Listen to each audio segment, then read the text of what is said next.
Welcome everybody to another episode of the Happy Hot Rod with our 1970 Chevelle. And today we're going to talk about the importance of a comfortable interior in a hot rod. So unless you trailer your car to all your events, which sucks, you're going to spend more time on the inside of this hot rod than you will any other area, hopefully. So you want it to be nice. You want it to be the seating position to be comfortable, the steering wheel to be comfortable. You're going to want air conditioning. You're going to want a stereo, cruise control if possible, intermittent wipers, power windows, all that kind of good stuff makes a car just so much more enjoyable. And it's all available. It's not hard to put in. It's not even terribly expensive. It's just a matter of doing a little legwork and figuring out what works and getting it put into the car.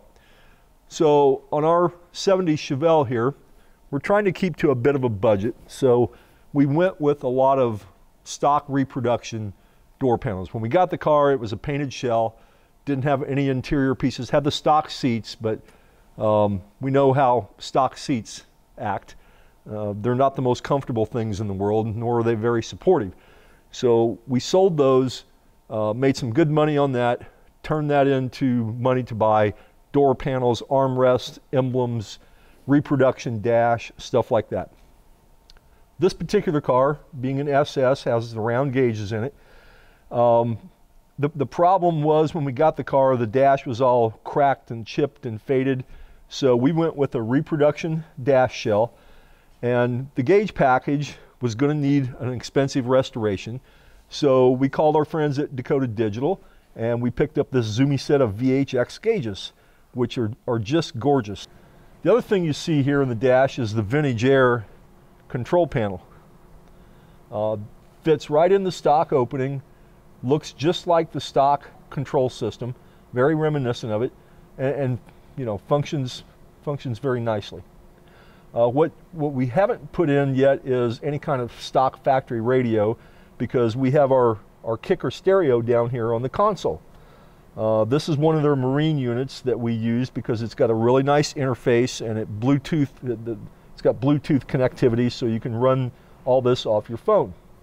So I don't know exactly what we're going to do with the stock opening. I don't want to put a fake radio in there or a non-working radio, so I'm going to make some kind of radio delete plate that looks kind of factory. We'll get to that down the road. When we got the car, it had an old hard plastic steering wheel on it, had a lot of cracks, typical stuff.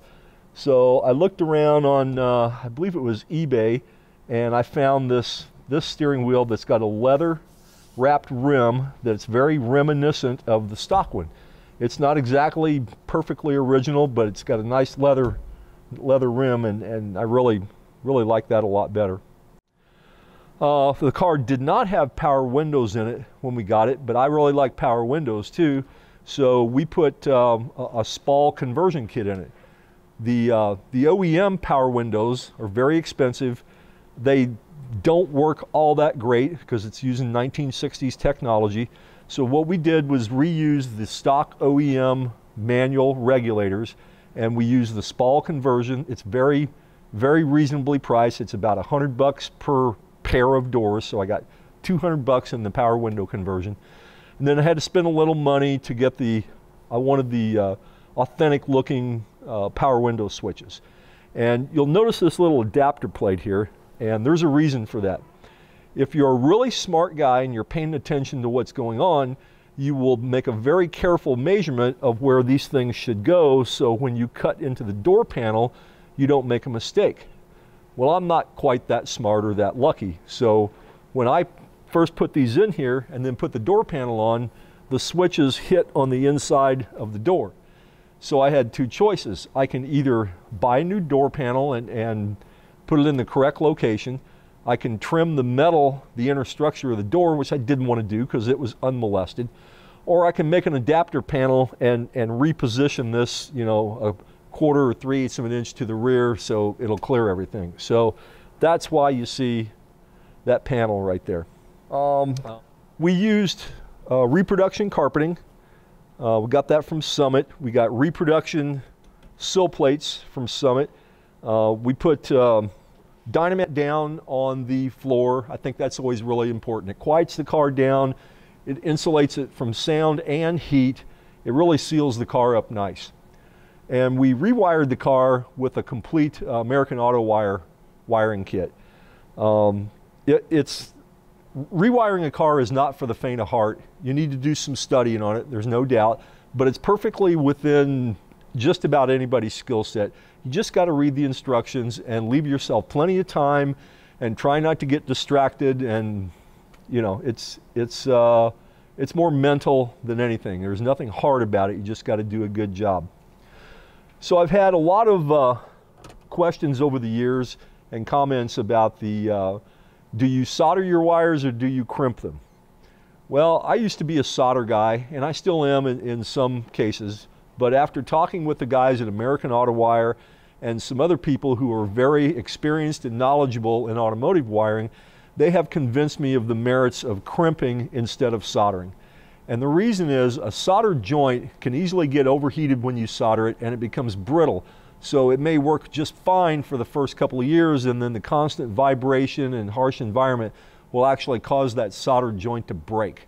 It'll just snap it off. Whereas a crimped joint, which is what all the OEMs use, just maintains a lot more integrity in the joint over the long haul. So I have been convinced and converted to crimping wires using the right tools. Don't be afraid to invest in the right tools to crimp your wires, but I've been convinced of the merits of crimping over soldering. Conveniences that we've integrated. This is a cool little thing here. This is a magnetic phone holder. So this is an iPhone. You got this little metal disc here from Fitport that just sticks, double stick tapes to your case, comes with it, and that's all you do. And it's positionable like this. You can pick it up, you can put it back.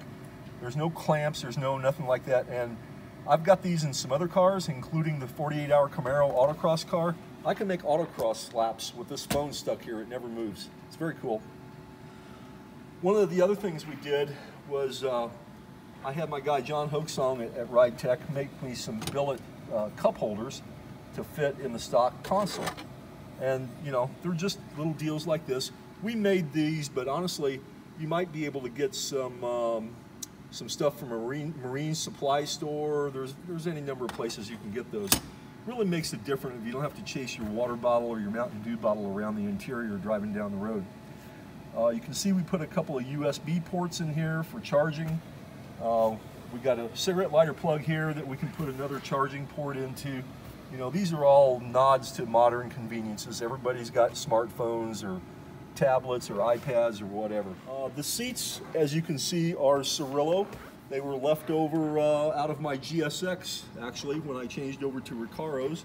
I really like the Cirillo seats. They do a nice job. They're out of California. It's a small shop. If you call them out there, they know just what you need. They can get about any material, leather, cloth, any style. They just do a nice job. The OEM seat belts were missing when we got the car, so we put our own Ride Tech racing harnesses in, and those work out really nice. They go into the stock location, you know, just screw bolts into the stock location. Pretty simple. You know, this stuff's available all over the place. Not hard to find it. Summit's got it, Amazon's got it. Any number of places have this kind of stuff. Weather stripping is all brand new. You know, when we got it, it was painted, but it hadn't gotten to the point where the weather stripping had been installed yet. So there's a lot of hours on the interior, but it's well worth it. It's comfortable, it's quiet going down the road. Just makes for a fun car, a happy hot rod.